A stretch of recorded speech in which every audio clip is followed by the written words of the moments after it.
You're listening to The Streaming Wars, the podcast that discusses all of the latest happenings regarding your favorite streaming services. Find out which service is winning the war this time around.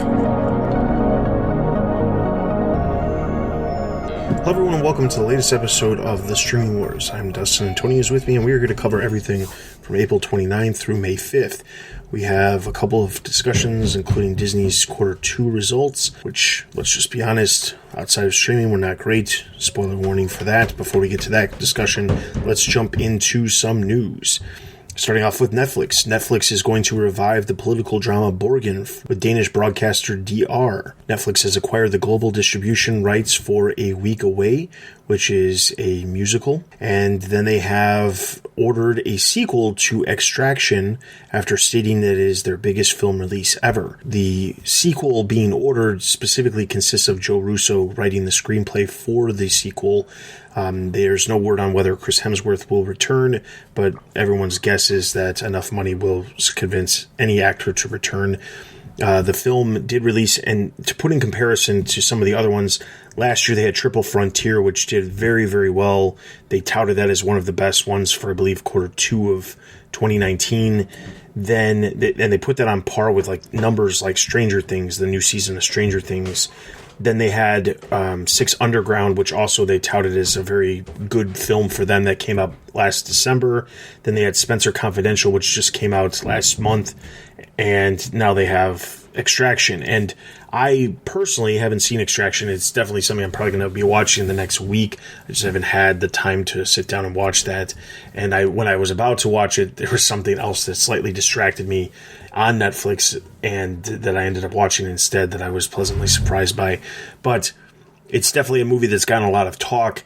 And it's something that's, by my understanding of what I know about the film, it's definitely something that they could do multiple sequels with if they really wanted to. So I think this is great for Netflix. I could totally see in the future a exclusive or semi-exclusive or a massive deal for the Russo brothers. And just they've been, with their success at Marvel, and then they had some success with sci-fi and doing a bunch of projects there and elsewhere. And then now Netflix, just hitting out of the park with Extraction. I can definitely see Netflix trying to sign them to some type of contract. If not, maybe the Russos go somewhere else. But I could see a big bidding war for their talent. Thinking more about, Extraction, this is one of the few times where Netflix's original content makes me really consider getting my Netflix subscription again, just because just the premise of the movie and how strong it is. I'm really excited for it, and a big blockbuster type show with a great A-list actor, action heavy. I mean, Netflix couldn't have timed it better. I mean, we're all sitting at homes right now due to the pandemic and just kind of like, okay, well, we need something to watch. We've watched just our normal things on TV. And then you get, a movie like this. Just, once again, Netflix just has great timing in the market. And unfortunately, we're all sitting at home. And so that's also bad. But at the same time, this is great for Netflix. So they hit it out again. It's just really exciting. So it was interesting to see how the Russos chose India as the shooting location and how they're going to try to, shoot more projects there. And I could definitely see Netflix being keen on that as well as they focus on their international, growth as well. India as a potential market. So I found that little piece and snippet very interesting. I think that is definitely on purpose, because if for no other reason than to expose our culture to their culture and kind of have a project be able to cross multiple different regions of the world. Another example that I can think of is when the Transformers movies started to feature a lot more of the country of China,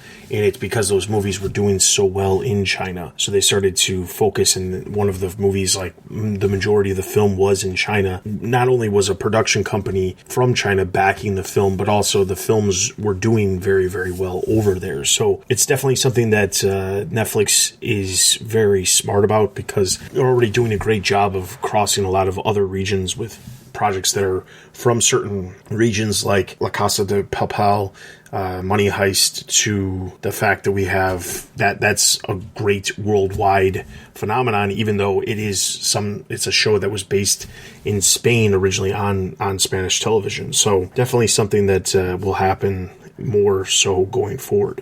One thing I just realized is that these numbers, 80 million is, or what it's based off of, the new viewing metric of at least watching 2 minutes into the film versus 70% of the film. How much validity do you give into that 90 million households watched? Like, 2 minutes to me doesn't really seem like it's going to cut it in terms of, okay, that someone actually viewed that movie. Yeah. So we've talked about this at length before, and I honestly agree that 2 minute this new metric is not an ideal metric, but this is obviously what they're going to go off of for the foreseeable future. So, that's just what you have to. Their numbers are based off of this going forward, so we don't really have a whole lot of options except to go off of those numbers. Internally within Netflix, I can only imagine that they would easily compare this to the success of the other movies that weren't necessarily going by that same exact metric.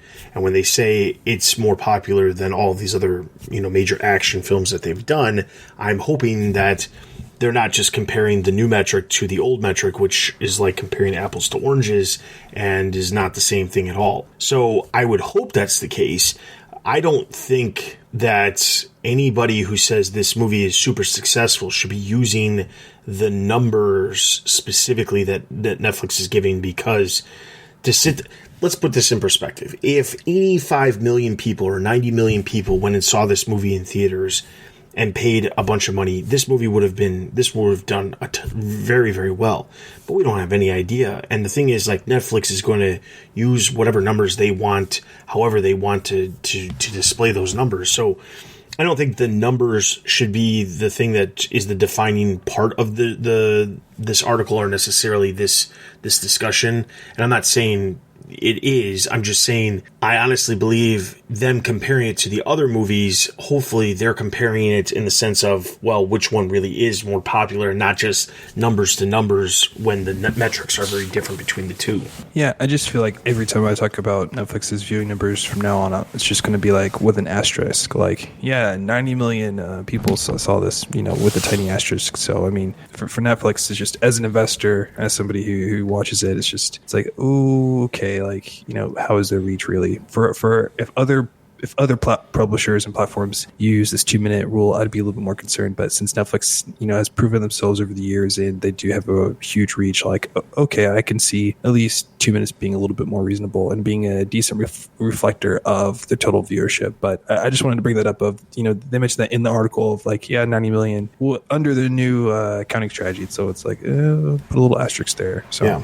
All right, so Prime Video, Amazon has landed an NFL extension deal to include their Thursday games that they already had, but they will also add an additional Saturday game to their schedule, and this second Saturday game will be added in the second half of the season. This is kind of weird. I mean, usually NFL games, if they're played on a Saturday, it's due to either it being like Thanksgiving, or not Thanksgiving, due to like Christmas or something crazy like that, just some weird holiday to throw things off. Or it's like the playoffs where you have like AFC or NFC on Saturday, and then whichever one that wasn't played, whichever conference it was that wasn't played on Saturday will be on Sunday. And so, but a regular season game, on Saturday, that's a little bit surprising. Once again, we see the NFL partner with Amazon. They've re-upped their deal for Thursday night games. They won the ability to stream another Saturday game. So this is great for Amazon for their streaming platform, Twitch. I predicted this as well. Like, Amazon's one of the few partners who can deliver a quality sports. They have the bandwidth for it. They have the money to purchase the rights. I think that they have the right vision for it. And so it's just, once again, the NFL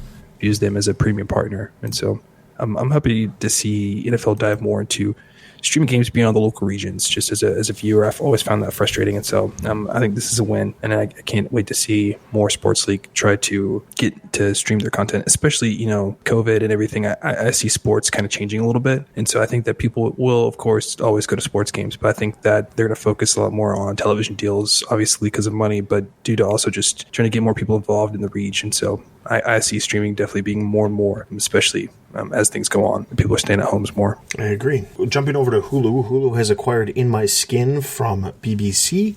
They also have the musical documentary We Are Freestyle Love Supreme that has now landed at the service as well. And during the Q2 results for Disney, they also announced that Hulu subscribers have grown to over 32 million. This is up 1.7 million from the end of 2019.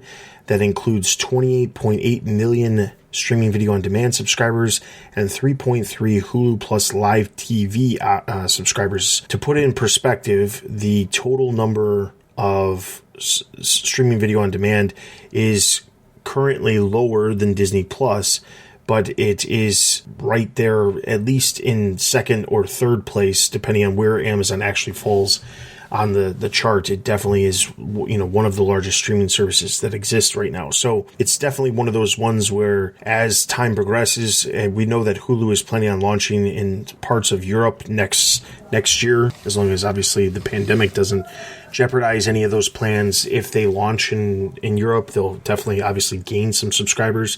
But Hulu has a significant size audience, and when you think about it, the content that Hulu has is nowhere near the size of the amount of content that they have.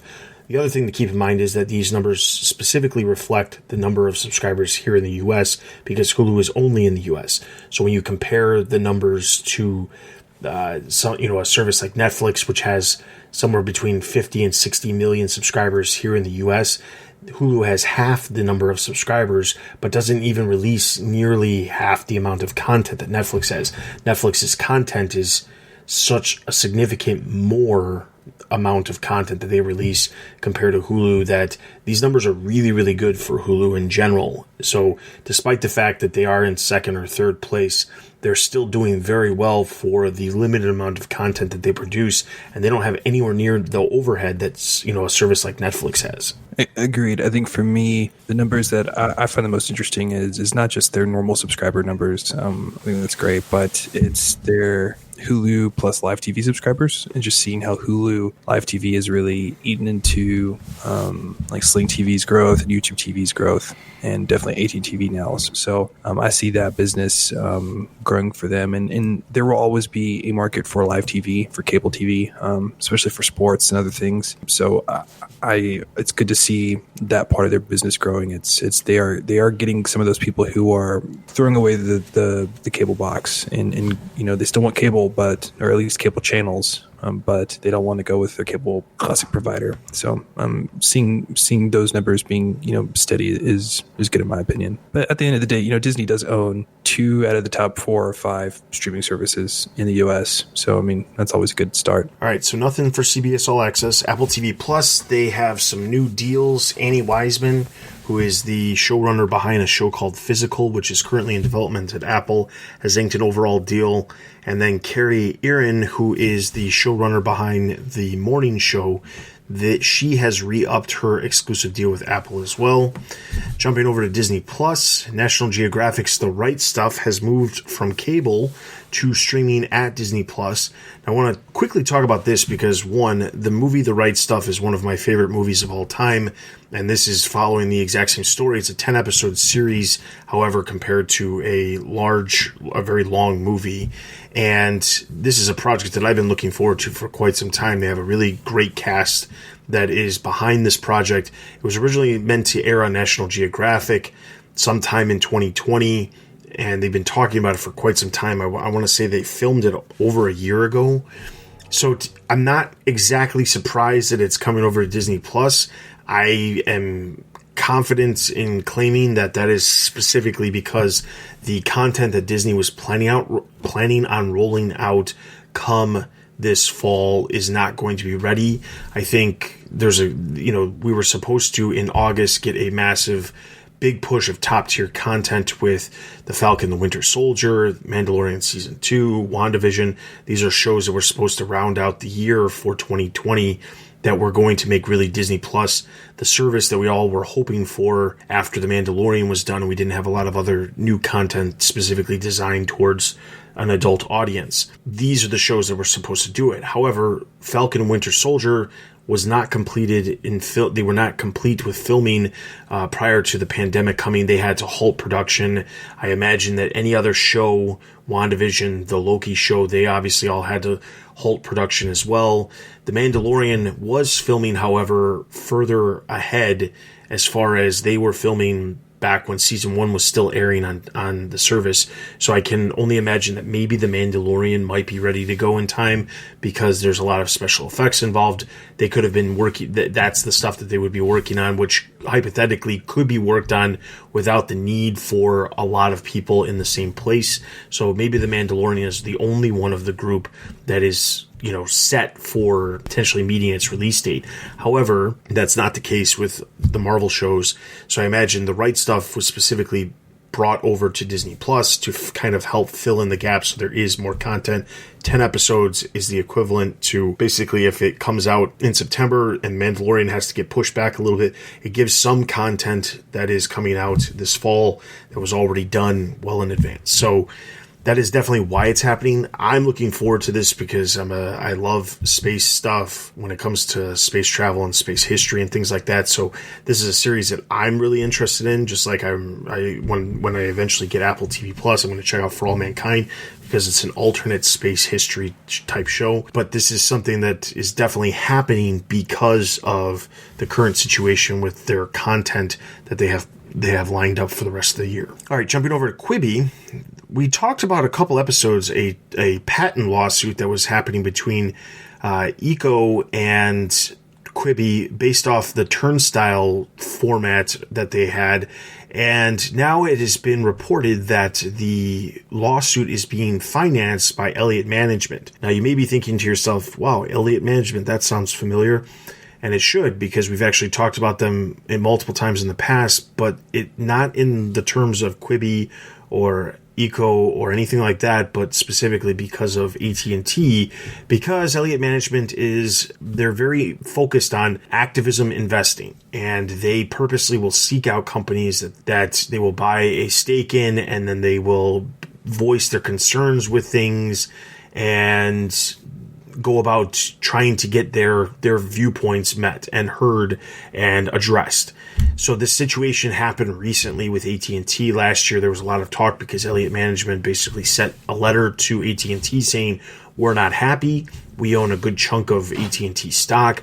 We want you to make some changes because we're not exactly confident with the the decisions that have been made in the recent history with the acquisition of Warner Media and everything that came with that. They weren't happy about the fact that DirecTV was basically failing and they weren't really doing anything about it. So needless to say, AT&T and Elliott Management ended up getting on the same page. They're happy with the future of the company for right now. However, the future of Quibi is now what seems to be another one of their targets, because the fact that they're financing this, because obviously Eco is a service that doesn't have anywhere near the amount of content that Quibi has, didn't have the glitzy launch campaign or anything like that. So they don't have the money to, go up against a company that has, that was able to raise $2 billion. But nonetheless, they were able to find somebody who can help back them. Now, I should say this is reportedly, it's not necessarily confirmed that they are the ones who are financing this.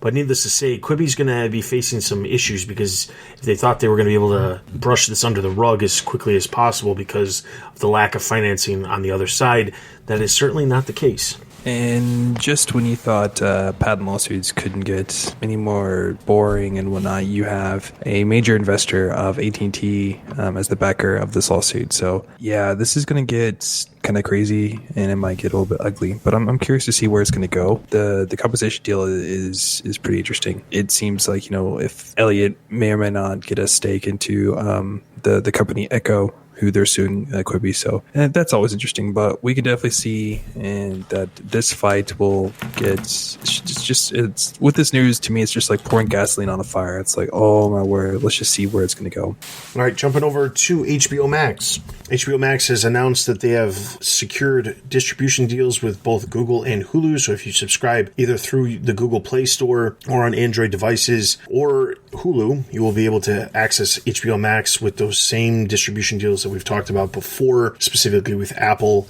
and Charter Communications. They also have announced that they have a number of other projects that are currently in development. They have a romantic comedy called Beth and Sam. They also have another project that is going to be, it's a Jean Smart is the actress who is leading a dark comedy. That one that we talked about back in January is actually guided a series order just based off of the scripts and the casting. And then Selena Gomez has a cooking series that she's going to be producing for HBO Max that will be happening sooner rather than later because it's her cooking out of her own kitchen while we are under quarantine. So they're getting in on the content being filmed within a home of a celebrity as well. I'm pretty sure that's a ripoff of Amy Schumer's got a show like that. I forget what we were watching. I think the Food Network channel or something. And Amy Schumer's got a show now where she's streaming from her home as she's trying to learn how to cook from her husband, who's a chef. It's kind of the same premise right there. Not really original. I don't think any cooking show, honestly, is that original, but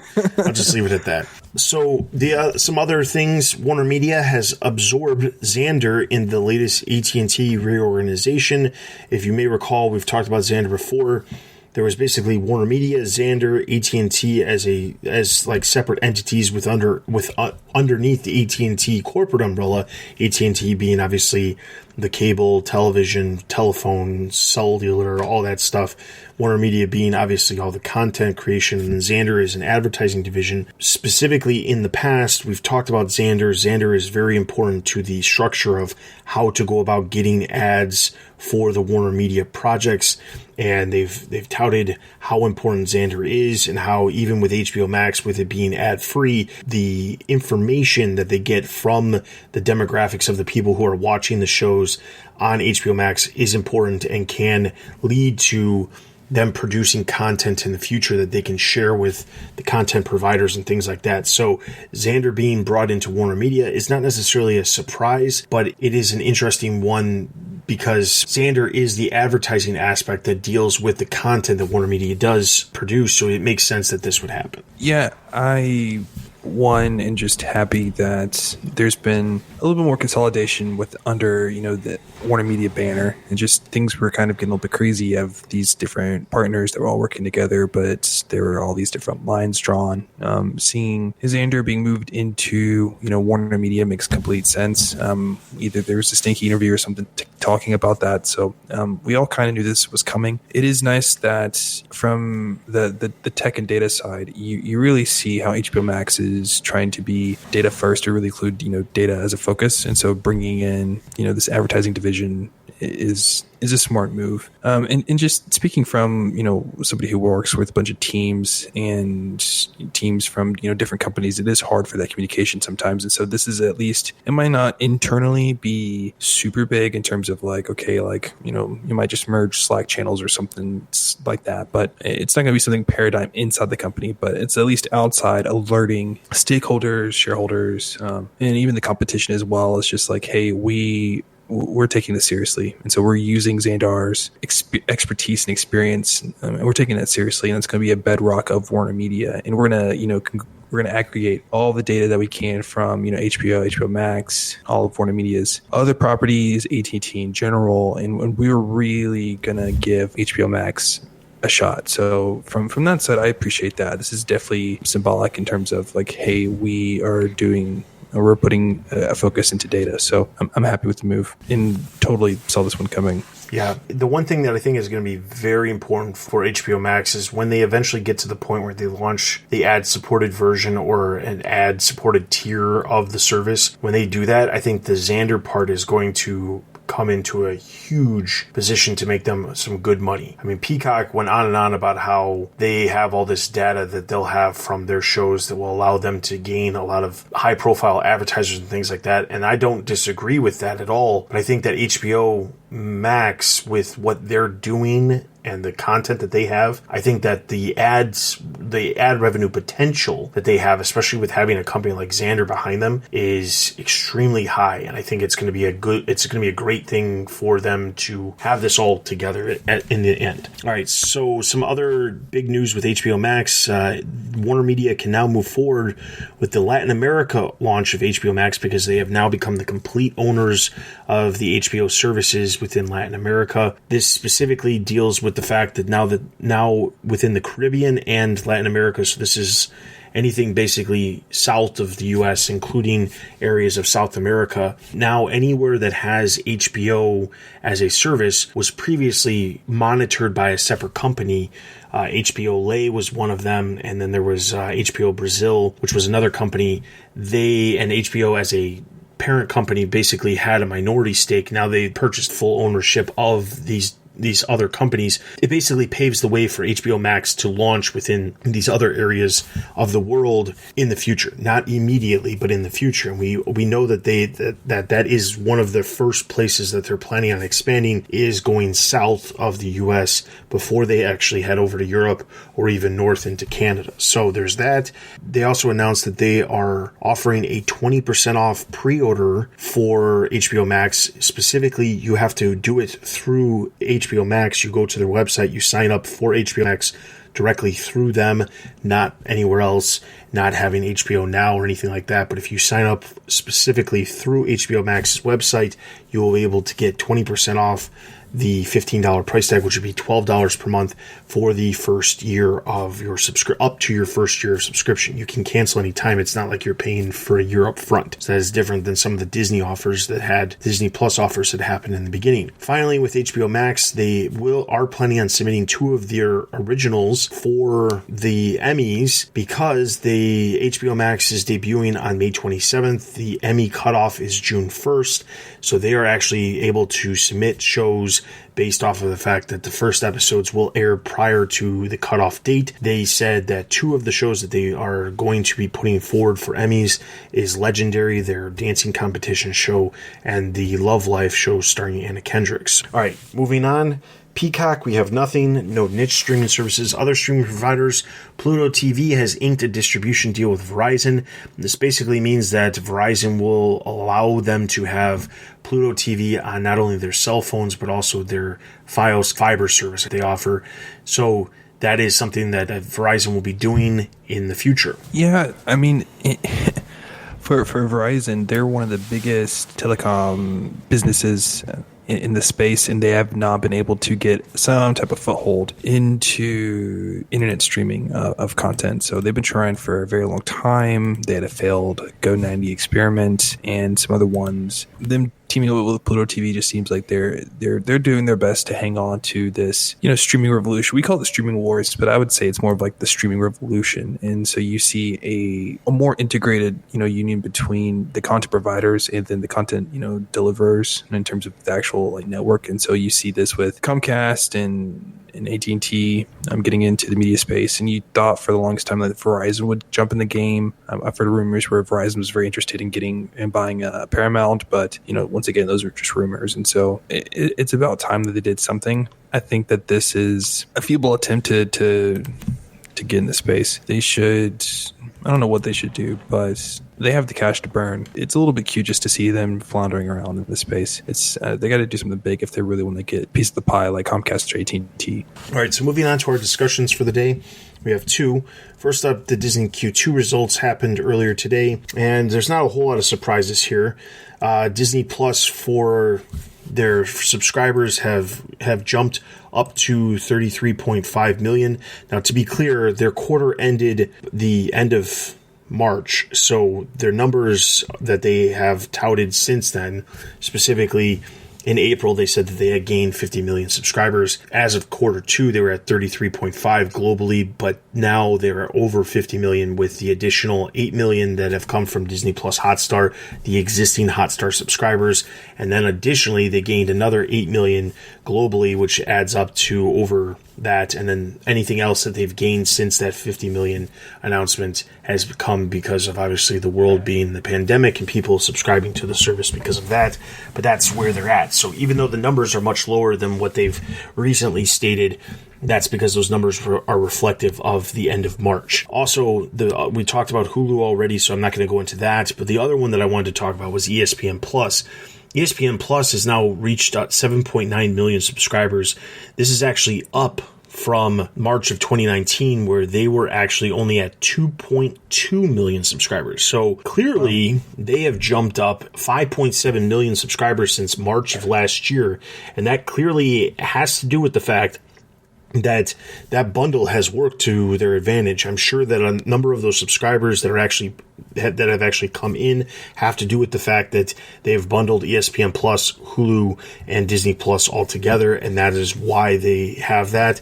But that is huge numbers for ESPN Plus to have grown basically 3 times the size that they were a year ago. I think the bundles also helped, but they've also put in more of a focus on making sure that ESPN Plus delivers content that people care about. I mean, I have qualms with ESPN Plus. I felt like it kind of misrepresented itself a little bit, but they've been able to get more, high quality content. They mentioned one of the articles about how they got a lot of subscribers due to ESPN's deal with the UFC and airing the McGregor fight. And they got a lot of subscribers from that. They've been doing a lot of UFC, pay-per-views, and they've gained a lot of subscribers and money off of that. They landed a deal with the PGA to stream golf once, things get back up. And so it seems like, when restrictions are lifted and society kind of turns back to normal and they're able to stream more sports, that they're going to, give more of a preference to ESPN Plus into streaming content. So I think that that's been a big plus, and that's good. ESPN has got to evolve.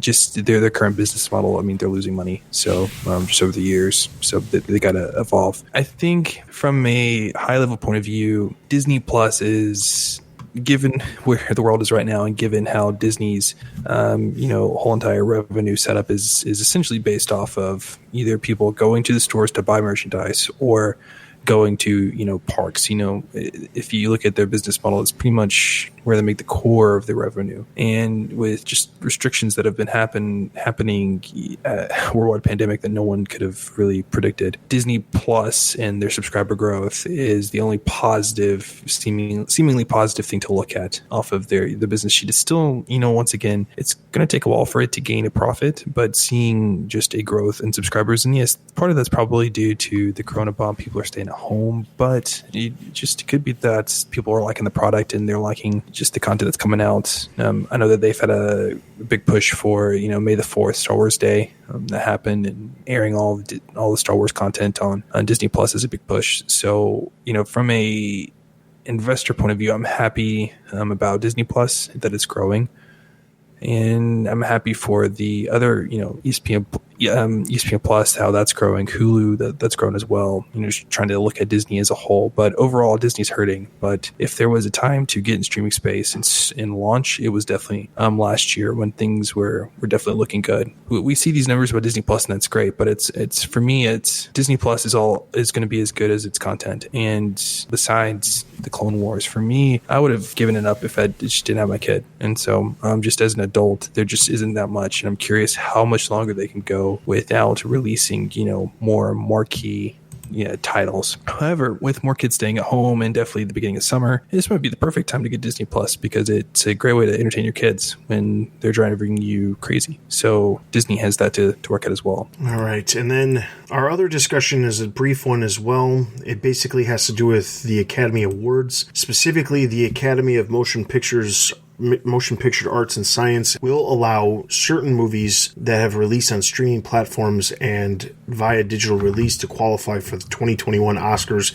because of the current pandemic across the world. This specifically deals with the fact that because of the lack of theaters being open and things like that, they've had to adjust their rules. Typically, you have to have a film that is required to be running for at least 7 days, and it has to be a commercial theater within Los Angeles County. That has been the rules for a very long period of time, but now it states that all you need to have had is a established release date that should have happened, and as long as the theaters, there's no opportunity for you to release your movie in theaters, then you had a planned release date in theaters, then you will still be allowed to have that movie qualify for the Oscars.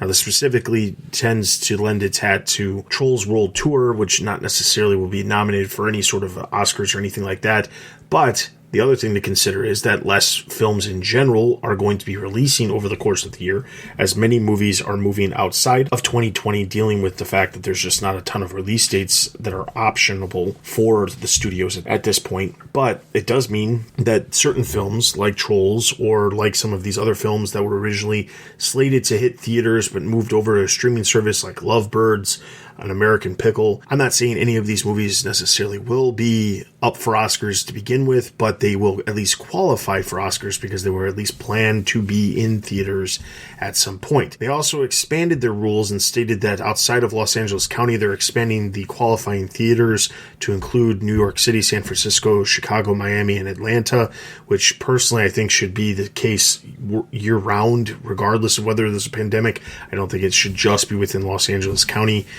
But they did state that the shifting landscape surrounding the global pandemic caused by COVID-19, all the rules and matters of eligibility are subject to change, which basically means that if you are a film that is looking to release, at least for the time being, plan on having it come to theaters, even if it's not going to actually be in theaters, because then you could at least qualify to be, to qualify for the Oscars next year.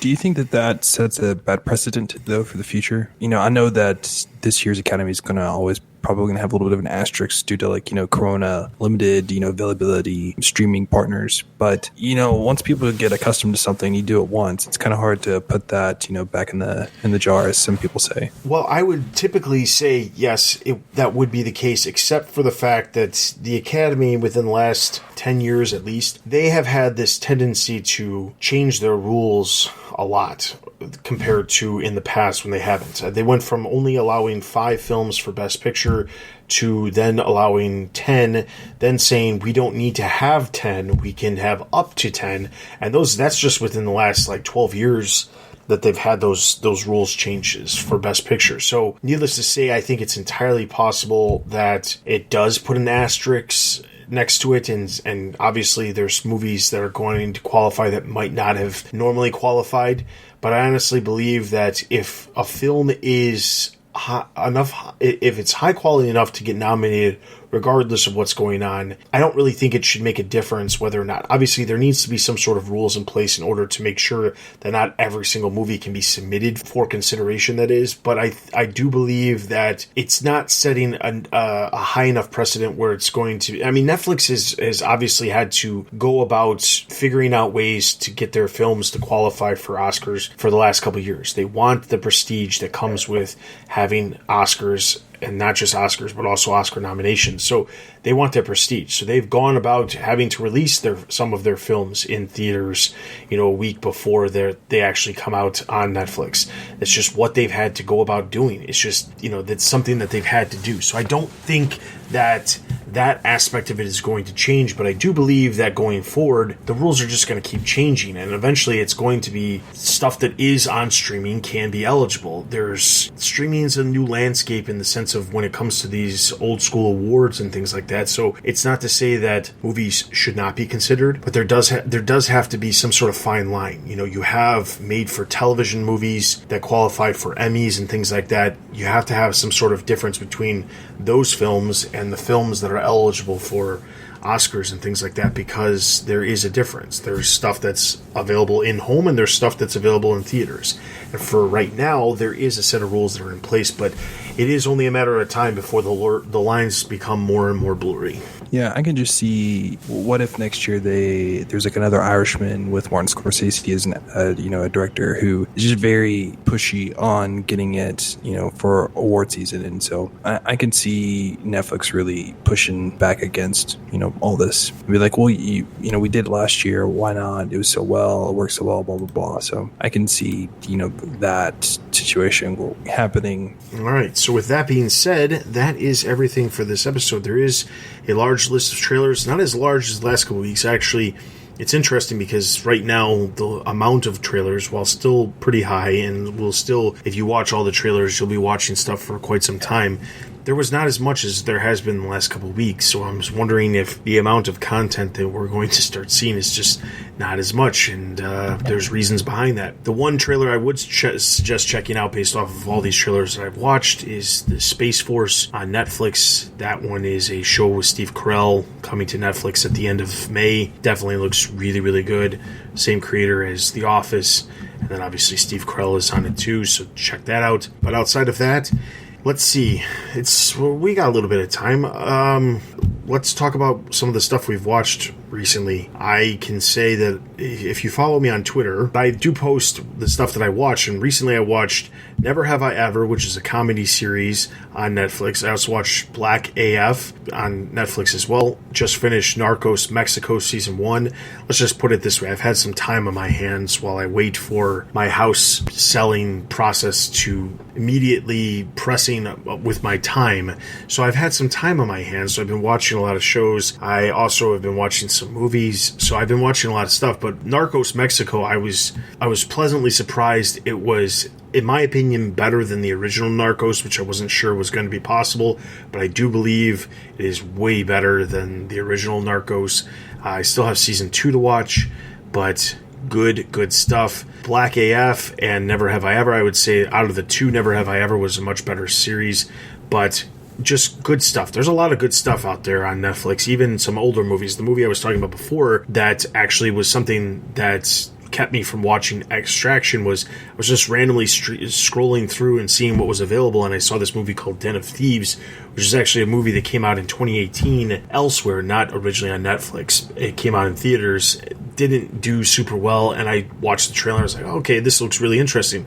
And it reminded me a lot of like a modern day Heat, with probably nowhere near the high caliber acting that Heat had, but it was an enjoyable film.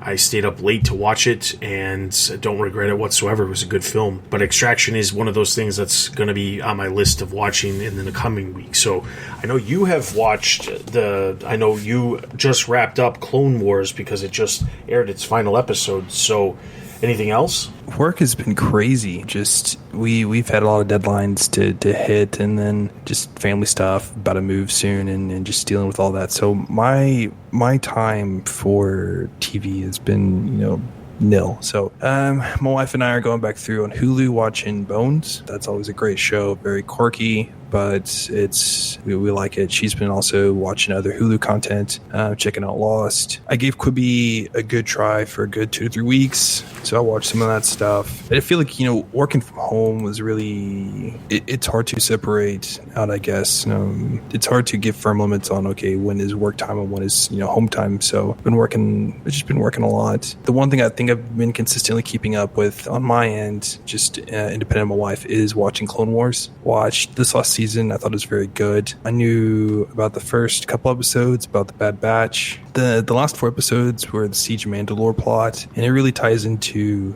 Star Wars Episode 3, of the ending of 3 and the ending of the whole entire Clone Wars saga. And so I thought it was a great end to Ahsoka's character arc in the Clone Wars. I thought it had some of the best animation I've ever seen. The lightsaber fights, they brought back Ray Park, who played Maul in The Phantom Menace.